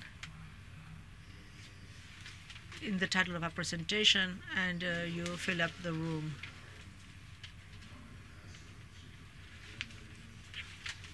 And I have made up a name for projects that should not be part of the blockchain, but now they include the name blockchain in the title to make them more attractive.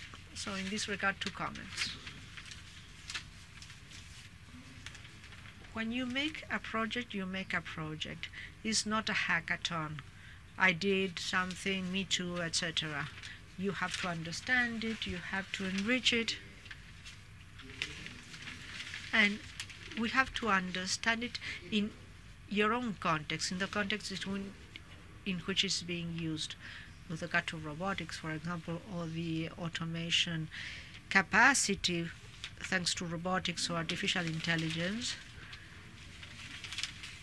changes the costs of things, and it's not the same one that is done once a week than once a day. So we need to have a certain logic in the use of each technology.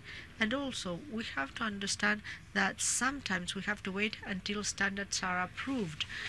Otherwise we may be we may not reach our target. For example, in Estonia, they were telling us that their platform in the public health was based on something similar to a blockchain. Conceptually, it's a blockchain, but actually doesn't reach the technological standard of a blockchain.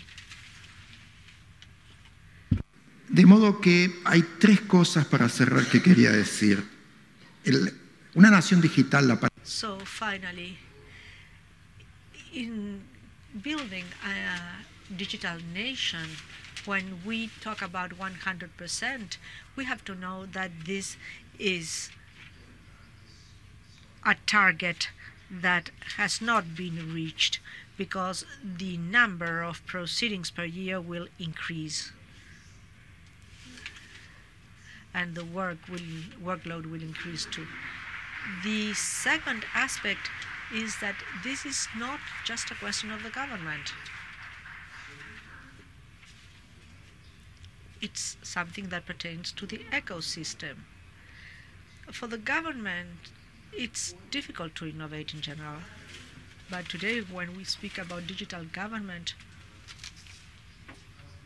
we are not talking about something isolated. We are talking about a whole, an ecosystem that needs to work as an ecosystem so that the national health system works as such.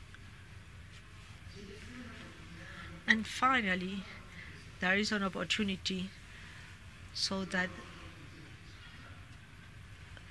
one of these challenges can be met. And this in the context of Uruguay and also in our world context. The government chooses the opportunity of testing many things and doing a lot of things. New developments, testing with the government a lot of ideas. That is the challenge. How things get into the ecosystem. But in the case of Uruguay, things are somewhat different. If you look at how Korea or Estonia sell, as well as other countries that have been leaders, they have 15 reasons to explain why the country is number one, and then they show the product they want to sell. They sell leadership, they sell trust, they sell the possibility of doing business with those who are at the forefront. So for the Uruguayans, the opportunity that is now open is twofold. The opportunity of seeing in every challenge an opportunity, and also of doing things in a country where the things that are being done can be duplicated. For example, now we have a loan from the IDB, but these loans have been spread to other countries such as Paraguay and Bahamas and Peru based on Uruguay's example. So my question to you all is, where are we, where are you with regard to the construction of a digital nation, and what we will be doing from our respective places? Thank you very much.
¿Me escuchan? Ahora sí. Buenas tardes. Gracias por venir. Good afternoon. Thank you for coming to my talk, Design Thinking to the Power of Doing. I've got a good piece of news and a bad piece of news, so let's start by the bad one. The bad one is that Jonathan Kuban, who was going to come after this talk, missed his flight, so he's not coming to our next talk. So this is the last lecture in this room. He is famous because he's an expert in social media, and he's always posting photographs about his trips around the world, and he's always holding a poster saying "Mom, I'm fine" for his mom.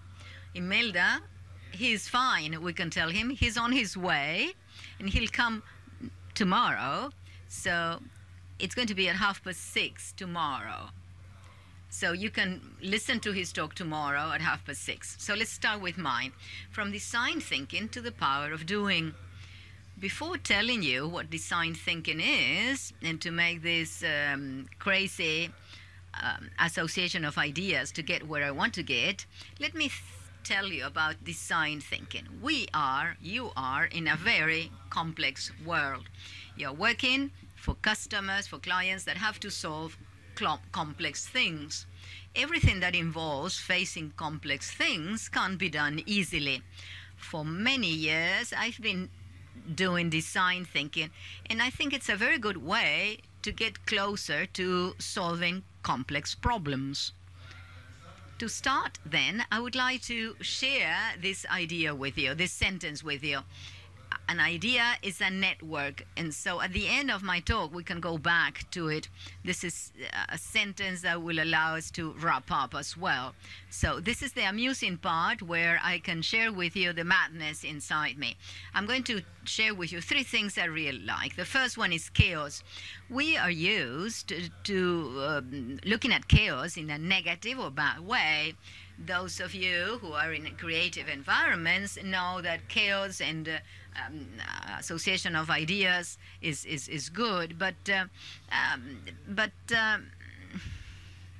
apart from the creative world, chaos is good in the normal world up to a certain extent. A lot of chaos is bad, but some chaos is good. For instance, from science and mathematics, we can see noise in audio. When you take a sound wave and you want to digitalize it, you have to take a certain number of samples per second, and you would allocate a value of the height when you digitalize it to go from a continuous wave to the digital wave. There is an error that causes a certain disruption to the human ear, and our ears don't like it very well. It is very well sampled except for that margin of error, and our brains don't like it. And so how did engineers find a way to solve it? They add noise to the audio wave, and our brain is much more used to extract a signal in a noisy environment, and our brain likes that much better than having a distorted signal in a pure environment. So chaos generates a positive result. Something else is little rules that explain or build complex things. For instance, fractals. With small rules, you can build very elaborate things. Or flocking. If you want to model flocking, you can do it with 3 very simple rules. The first one is that every single bird should not be in the same place where another bird close by is, because otherwise they will crash. And they have to follow the average direction of the bird next to that one, and that bird can't be too far away from the other birds, because otherwise there won't be any flock. And in fact, films where you see lots of things generated by computer that behave all together, follow these rules. And something else that is a little bit difficult to explain is complex systems. These systems involve certain elements with certain relations, and they generate a result that is far bigger than the bigger or smaller than the sum of the parts. For instance, complex systems don't have a central control. There are many parts. It's similar to the flocking, but it's a bit more complex because you can't predict what's going to happen. And that's what Nicolas said in his talk early this morning, talking about ecosystems. Ecosystems are complex systems. You don't know how they are going to evolve. You can't predict it. The other thing about complex system is that those elements are connected, and they're connected in certain ways. It doesn't matter when or who with they connect or how, but that's going to determine how information flows or how it impacts on the brain and how neurons are connected in a certain way and ideas generated. In complex system, you get nonlinear results. It could be more than 2, it could be far more than 2, many more than 2, or 0. So a little medicine doesn't do you any good. If it's too bad, it could be, if it's too much, it could be bad. If it's too little, it would do you no good. So that's it. And one of the last characteristics is that one of the elements is that there is certain autonomy, but also integration with the rest of the elements, because the moment it's not integrated, it dies away. And when it dies, there is an evolution. That's the way complex systems evolve. So those 3 things that I really like is because there is some tension among them. So chaos is related to things that explain things, and complex systems have rules that can't be predicted. So it's like, a certain tension there. Now, why am I telling you all this? Well, a long time ago, I was making a project management course, the traditional things for project management and so on. And to do something funny and different, our teacher showed us a video of this guy. Do you know who he is? Leo Maslia. This is the guy who is very similar to Leo Maslia. He's David Kelly, and he's the founder of a company called Video. It was founded 30 years ago, and he generates innovation for other companies. They are so good that they became famous with a system called shopping cart video. That's the video that our teacher showed us. In 1 week, this company would take up a project which was to generate or innovate a supermarket cart. In half an hour, you can see how these people would follow a process, and in 5 days, they would generate innovations around a shopping cart. And I loved it. And I loved it because what Leo Maslia was doing was an apology to chaos. He was taking some chaos, he was putting in some simple rules, and he was creating a system, a complex system that was generating innovation. And that's what I want to talk to you about, design thinking at IDEO. And that's what we're going to be talking about. Design thinking at IDEO is more than the process. I'll tell you a little bit about process. There are some practices, and there's a lot of information in the internet. And then there's something that is quite obvious, and that's the mindset.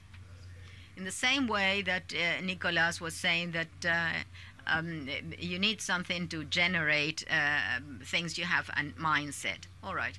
About the process. Well, the process is very simple. Depending on who tells you about, has 2, 5, 6 steps. The most natural one is 5 or 3. So you basically take a problem, and you go to the user, you try to find information and define the problem, you make lots of observations, you ask questions, you see what they do, and with that information you go back home and you start thinking about how to solve the problems that you've detected. You make a prototype to build something to validate it, you test it, and you start once again. So when we talk about the design system, you know, the video does the idea, it does this very quickly to see whether the problem that they're trying to solve is the problem that adds value. This is very interesting. Something else is that there are certain practices that are very good. Let me give you my top 3. Those are the ones I like the most. One is how they define innovation. It's what is in the intersection of technically feasible.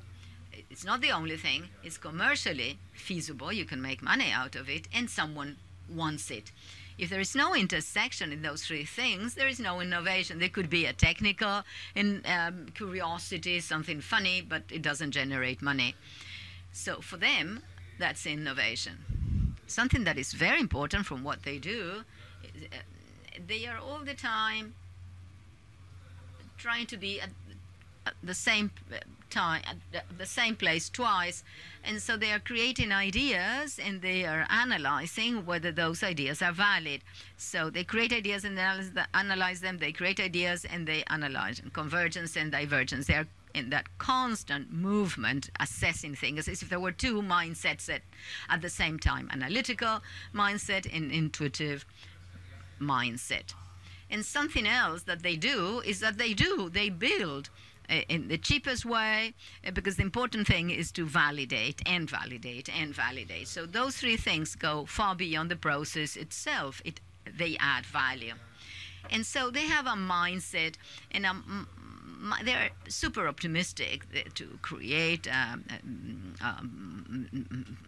to make an innovation. They are possibilists. They think that they can find a solution to anything. It's a very special mindset, as you can imagine. They're a little bit crazy. And the other thing is that they are very empathetic. They, all the time, apart from what you're telling them, they're trying to analyze you, trying to see what you do and why you do it, and even if they don't know why you do it. So that's a typical and very important characteristic of the culture. And the other thing is that they find T-shaped minds. Now, what's that? Now, they try to find people who have a vertical type of thinking. That's the bar of the T, and that they can also be linked to other topics or industries to generate ideas. They find that people who have a specialization and general knowledge can generate ideas. And on the basis of those people, they can mix teams. And so they mix different T's and make interdisciplinary, not multi, but interdisciplinary. That is, many disciplines that can interact. Sometimes it's difficult to interact because in the friction, you have the spark, and you know, Gaston and me can talk together to build things. Now, what are all these things? That's brainstorming. It's the typical thing that chaos and rules. They have 7 rules to try and dominate chaos, to build something. Now, prototyping is the same thing. They would say, we're going to build something that is cheap to test the idea, because we don't know what idea will work out. And so I have to throw away what I don't like and be particularly skillful and realize when something is successful. That is, I don't need to be intelligent. I must be sufficiently wise to know what could be good. And so this is a new non-linearity. I invest a little bit and I generate a lot of results. And the good thing about design thinking is that there is a lot of asymmetry between what you invest and the benefit you obtain. Many times we say you can't move around, you have to advance. Well, no, you have to stay on until you find something, because it's not 2 days more. 2 days more is nothing in terms of cost, whereas the benefit you can get is much better. So they mixed chaos with some rules to build a complex system that innovates. So that's the idea. And they call it design thinking.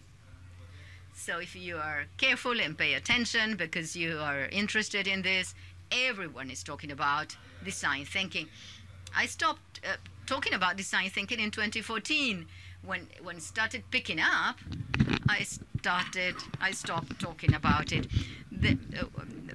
People talk a lot about design thinking. They think about it, but what they are missing is that the secret of design thinking is doing. They use doing to validate things to get to the final idea. So if you hear someone saying that it's the process, well, it's not. It's far more than that. It's not a question of going in circles. It's the mindset that allows you to have a company that is doing that, to try to show the idea. It's like the brain. I know it's mixing this thing all the time, trying to generate things. You have to have the freedom to skip steps and go back. If you do it very linearly, then you're not doing the process well.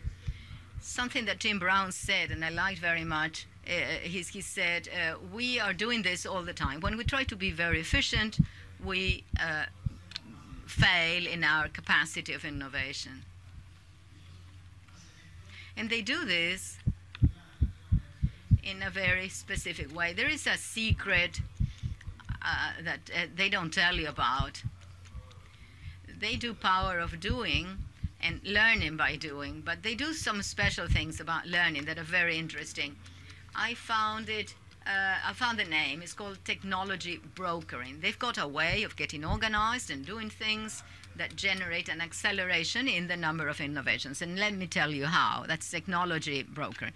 They start with these people who are T-shaped brains, T-shaped minds. And what happens is that they look for those people because those people have the capacity of generating more ideas because they're exposed to more things. He's going to generate more things than a specialized person.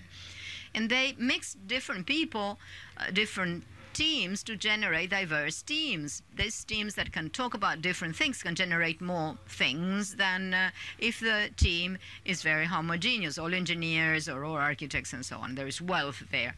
And they are also in the center of a diverse ecosystem of the most diverse industries of very different countries, different origins that come up to them to ask them how to innovate in one thing or the other. And so what they do is that on the basis of an idea in an industry, they can cross it and take it to another industry. They cross ideas. And what they do is they are teaching other people about new ideas. And those new ideas go to the teams and they go to the ecosystem, and that's where the loop, the feedback loop, starts for innovation, to generate innovation. Therefore, when everyone started talking about it, I went to another stage of learning by doing, things that didn't work for us in GeneXus. What things can we use from the things that they do that can be useful? And one of the things I try to do whenever I can, I don't always find it, is find people who have that T-shaped mind. Mauro, you are there. Yeah, don't hide away. He had a course in architecture, design. He programs. I don't know if it's a T. I think it's an X. But apart from being shy, he allows us to be connected to the development department in other ways that we couldn't before. So we can have a very sophisticated team. That's one of the things we are doing. I don't want to pester you about what we are doing, but basically we are learning. For instance, the power of doing was also part of our learning process. If you heard Nicolas, while I stole the idea from them and I kept it and I said, I'm going to use it. And so I came back with that. But at that time we had the sentence, but you have to dress the girl up. And how can we show this concept in images? How can we feed it to make it stronger? And so we split into teams. We had 3 different teams with ideas, and we could see that there was an idea that was good, expressed in different things, and those were people, and that's how the community came up in the graph of the event. And once we had the idea, when we went on iterating, and if you put in the maximum complexity of the graph, 6 hours before the event, we put in the last bow, let's say, to the event. And so there are things that you can take up from design thinking. Now, perhaps you're here because you're interested in it or because you're following the process. Now, how can you accelerate that innovation process in your companies? Let me give you two things that you can take back home as homework. La primera es un cuestionario que hace un señor. The first one is a questionnaire by someone called Ed1. Very simple 10 questions. He assesses the following, but let me tell you about the ones I'm interested in the most. What is the degree of freedom that you give to the people in your team?